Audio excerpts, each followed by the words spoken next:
Vice President herself, Honorable Vice President Sara Duterte. It is my duty to present the body's consideration the budget of the Office of the Vice President.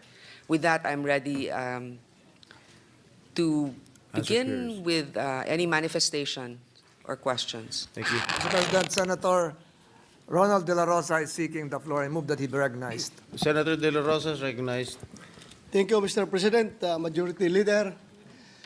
Mr. President, before I would make a motion, I would like to make this manifestation that in the proper time, in the period of interpellation, if it is okay with the good sponsor, that I'm going to introduce some amendments to the OBP budget, if it's okay with the good sponsor. Yes, the proposal is welcome. Then it will depend on the body for the approval. Thank you, Mr. President, good sponsor. With that, I hereby move for the approval of the OBP budget.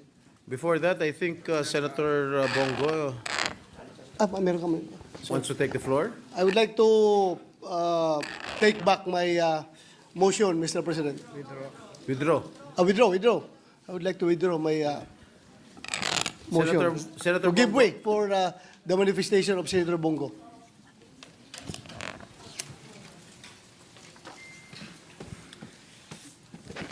Thank you, Mr. President. As we know, the Office of the Vice President ang ikalawang pinakamataas na opisina sa ating gobyerno.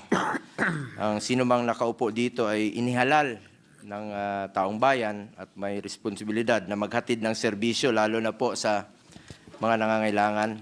Sa totoo lang po, inihalal po ang Vice Presidente hindi lamang para umupo sa pwesto at maging spare tire. Kung gusto naman pong magtrabaho, ay bigyan po natin siya ng pagkakataong magtrabaho. Inihalal po siya na maglingkod at tumugon sa mga pangangailangan ng ating mga kababayan. Subalit, Mr. President, ang budget po na inilaan para sa OBP ay binawasan po sa General Appropriations Bill na para bang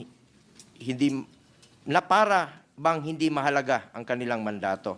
Mula sa original na panukalang budget na National Expenditure Program sa NEP, na 2.026 billion, ay binawasan po ito, naging 1.3 billion at nag-iwan na lang po ng 733 billion para sa taong 2025 at yung iba pa dyan ay naging zero. Mr. President, nakapagsagawa ng ating mga mahalagang programa po ang OBP na may direktang benepisyo naman po sa ating mga kababayan tuwing may bagyo, nasasalanta, tumutugon naman po ang Office of the Vice President. Mayroong mga inisyatibang OBP tulad ng Magnegosyo Taday na nagbibigay po ng grants at training para sa kabuhayan ng mga maliliit na negosyante at kababaihan at ang Educational, Medical, and Burial Assistance Program na naglalaan po ng tulong pinansyal para sa mga kababayan nating nangangailangan. Sa panahon po naman ng kalamidad, nandiyan po ang Disaster Response Program ng OBP na nagbibigay po ng agarang tulong, relief packs at iba pang suporta sa apektadong lugar. Kung tayo nga na sa legislative ay tumutulong tayo, hindi natin nililimitahan ang sarili natin bilang mambabatas lamang. Ang trabaho naman natin, representation, constituency at legislation, lalo na po ang Office of the Vice President na executive yung function nila. Sana po'y bigyan natin ng pagkakataon na makapagtrabaho naman po ang Office of the Vice President. Ngunit ang mga nabanggit ko pong mahalagang programa ng OBP ay maapektuhan dahil bahagi rin po dito na tinanggal sa budget ng OBP sa ilalim ng General Appropriations Bill. Mr. President, public offices in general are meant to serve the Filipino people, lalo na kung lumalapit sila diretso ang kanilang opisina sa ating mga kababayan. Basic mandate po ang tumulong, lalo na po sa nangangailangan ng social services. Mr. President, ang pagbawas po sa budget ng OBP ay direktang makakaapekto sa kakayahan ng OBP na makapaghatid po ng serbisyong naglilingkod sa tao mula sa Luzon, Visayas at Mindanao para nating tinanggalan ng kapasidad ng isang ahensya or in this case, isang halal na pinuno ng bansa na magserbisyo po. Kaya po nananawagan po sana ako sa mga kasamahan natin dito na sana po'y madagdagan, no? O maibalik ang pondo po na naaprubahan sa NEP for 2025 para naman po makapagtrabaho ng maayos ang ating Vice Presidente na parte po ng executive branch of the government. Para naman po para naman meron tayong working Vice President at hindi lang po spare tire. Gusto naman po magtrabaho ng ating Vice Presidente. Huwag ho nating pilayan ang gustong magtrabaho. Sa totoo lang po, ang daming opisina na mas malaki pa ang budget kaysa OBP, pero underperforming. Ang iba nga dyan, natutulog yung pondo. Ang daming programa na pilit sinasama sa mga program funds na hindi na po nagagamit, winawalis na po dahil hindi nagagamit yung pondo. Ito, gustong magtrabaho, sana naman po mabigyan ho natin ng pagkakataon ang opisina na gusto pong maglingkod sa ating mga kababayan. Maliit lang po na halaga yun eh. Kumpara po sa napakaliit na pie lang po yun sa kabuuang budget po ng ating bansa. Mr. President, huwag po nating ipagkait sa sambayanan ang serbisyong kanilang inaasahan, lalo na po sa panahong mas kailangan po ng taong bayan ang pagkalinga ng kanilang pamahalaan. Lalo na ngayon, panahon ng bagyo, dami pong naghihirap nating mga kababayan, magtulungan na lang po tayo. Yun lang po yung panawagan ko sa inyo, magtulungan tayo. While we understand that some of OBP's programs are also being done by other government agencies, wala naman po sigurong masama kung bigyan po ng budget ang OBP para sa social services.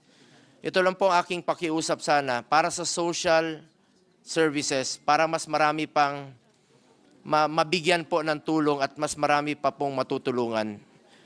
Sana po'y madagdagan o maibalik po ang pondo at hindi po masakripisyo ang layunin ng OBP na maghatid ng tunay na serbisyo sa ating mga kababayang Pilipino, lalong-lalo po yung mga nangangailangan.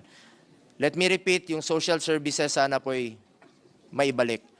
Maraming salamat po, Mr. President. Senator Bato, I would like to convey also that the manifestations of Senator Bongo is noted, and at the proper time, Senator Bongo is free to introduce the amendments he would like to include for the office of the Vice President's budget. Thank you. Yes, what is the pleasure of Senator De La Rosa? Mr. President, I would like to move for the approval of the OBP budget. I second the motion. Is there any objection? There being none, the motion is hereby approved.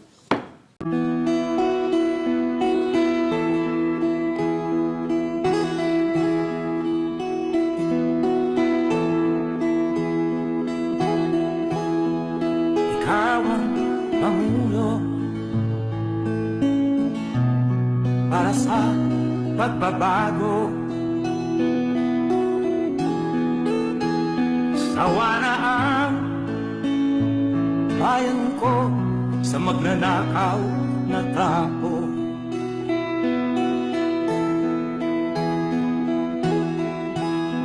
Madilim na kahapon,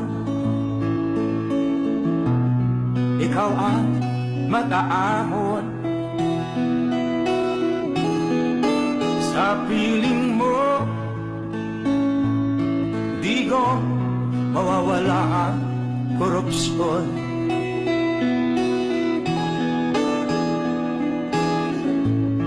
Tayo na, Pilipinas, tayo na magbago. Hawak kamay tayo para sa pag-asenso. Ikaw at ako, tayong lahat kay Rodrigo Duterte, para sa tunay na pagbabago.